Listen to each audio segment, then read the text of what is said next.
오늘은 시편 1편으로 말씀을 전합니다. 사람들은 누구나 행복을 추구하며 살아가기도 합니다. 그 행복을 이루기 위해서 여러 가지 많은 방법들을 시도하게 되는 것이죠.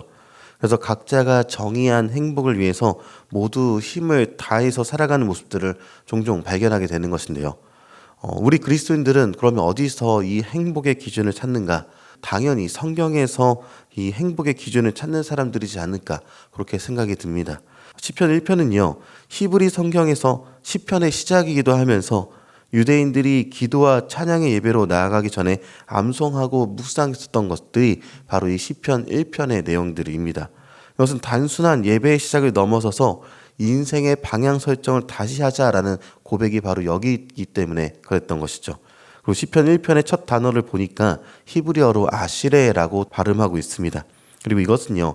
얼마나 복된가, 얼마나 행복한가 이런 의미의 감탄사를 여기에 집어넣고 있다는 것이죠. 이 아시레라는 히브리어는요. 예수님이 말씀하신 그 팔복에서 심령이 가난한 자는 복이 있나니라는 구절에 그 복에 해당하는 헬라어 마카리오스와 같은 뜻을 갖고 있습니다. 그러니까 행복한 사람은 어떤 사람인가? 얼마나 행복한가? 이 이야기를 다루고 있다는 것이죠. 그리고 오늘 본문의 아시레로 시작하는 복은요. 단지 물질적인 성공이나 평탄한 삶을 얘기하는 것은 아닙니다.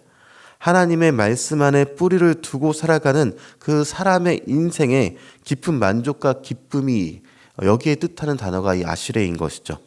오늘 우리는요. 이 고백에 귀를 기울이면서 참된 복 그리고 행복이 무엇인지 1절부터 읽어보길 원하는데요. 1절 말씀을 같이 한번 읽어보도록 하겠습니다. 복이 있는 사람은 악인들의 꾀를 따르지 아니하며 죄인들의 길에 서지 아니하며 오만한 자들의 자리에 앉지 아니하고. 아멘. 이것을 조금 더 원문에 가깝게 운율에 따라서 읽어보면요. 히브리어 원문에서 아시레 하이시라고 발음하고 있는데요. 이것은 얼마나 복된가. 그 사람은 이렇게 감탄의 외침으로 시작하는 단어입니다. 그러니까 복이 있는 사람은 이런 일을 행하는 사람이다가 아니라 이런 사람은 얼마나 행복한가라는 그런 뉘앙스를 갖고 있다는 것이죠. 악인의 꾀를 따르지 않고 죄인의 길에 서지 않고 오만한 자리에 앉지 않고.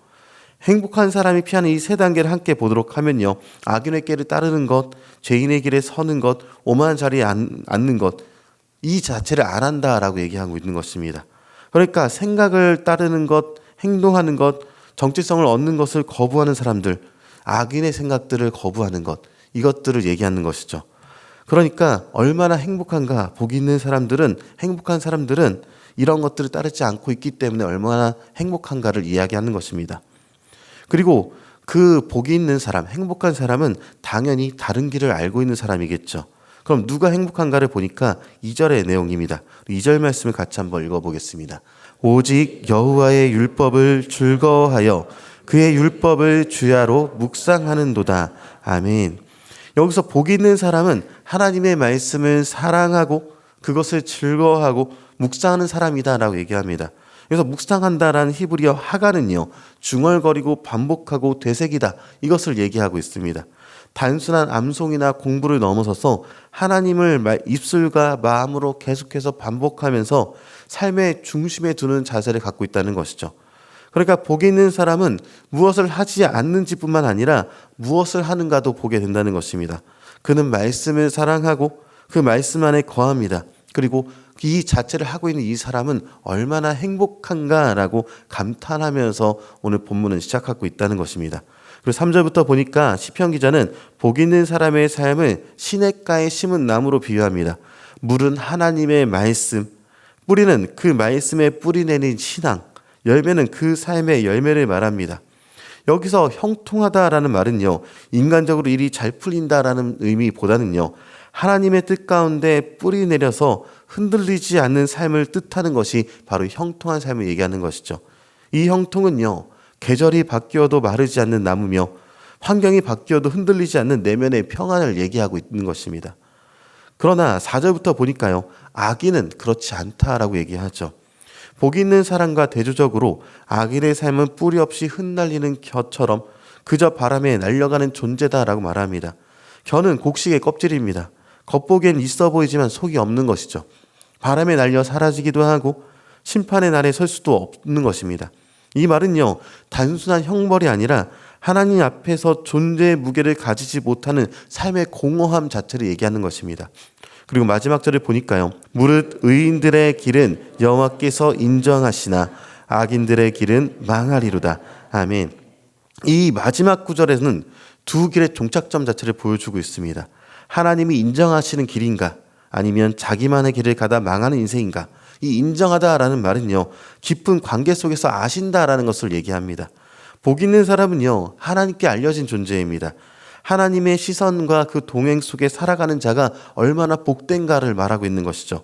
그러나 악인의 길은 외롭고 결국 망하는 방향으로 끝이 날 수밖에 없게 되는 것입니다. 시편 1편은요, 복 있는 사람을 말하면서 시작하지만 우리의 현실은 복 없는 사람처럼 살아갈 때가 많다는 것이죠. 우리는 악인의 길을 따르고 죄인의 길에 서고 때론 오만함에 앉기도 합니다. 말씀보다 세상의 소리에 마음을 빼앗기기도 합니다. 그러나 복음은 우리에게 말하죠. 참된 복 있는 사람은 오직 한 분, 예수 그리스도를 따르는 자다라고 얘기하는 것입니다. 예수님은 말씀이 육신이 되어 우리 가운데 오셨고 그분은 오직 하나님의 뜻을 즐거워하며 사셨습니다. 십자가에서 우리의 죄를 대신하여 바람에 나는 겨처럼 버려지시기도 하셨습니다. 그렇기 때문에 우리는요, 예수 안에서 다시 복 있는 자가 될 수 있음을 다시 한번 기억해야 한다는 것입니다. 그 안에 뿌리를 내려야 하고요, 말씀을 붙잡고 의인의 길을 걸을 수 있어야 하는 것이죠. 오늘 시편 1편은요, 우리에게 한 가지 질문을 던져줍니다. 내가 지금 어디에 서 있는가? 나는 지금 말씀의 뿌리를 내리고 있는가? 아니면 바람에 나는 겨처럼 흔들리고 있는가? 말씀을 즐거운 사람이며 예수 안에 뿌리 내린 사람, 그것이 진짜 나인가? 여기에 대한 질문을 던져주고 있다는 것이죠. 그리고 나는 정말 복되다, 행복하다 이렇게 외칠 수 있는가도 고민해 보게 되는 것입니다. 이 시간 우리의 마음을 주님께 올려드리기 소망합니다. 하나님의 말씀을 사모하면서 예수님으로 인해서 신앙 안에 뿌리를 내리는 그런 삶을 살면서요, 성령님과 동행하고요, 악인의 길에서 돌이켜 의인의 길로 인도해 주시기를 늘 간구하는 삶이 우리가 가져야 하는 삶의 태도인 것이죠. 그래서 시냇가에 심은 나무처럼 주님 안에서 흔들리지 말고 또 열매 맺는 복된 인생이 되기를 주님의 이름으로 축원합니다.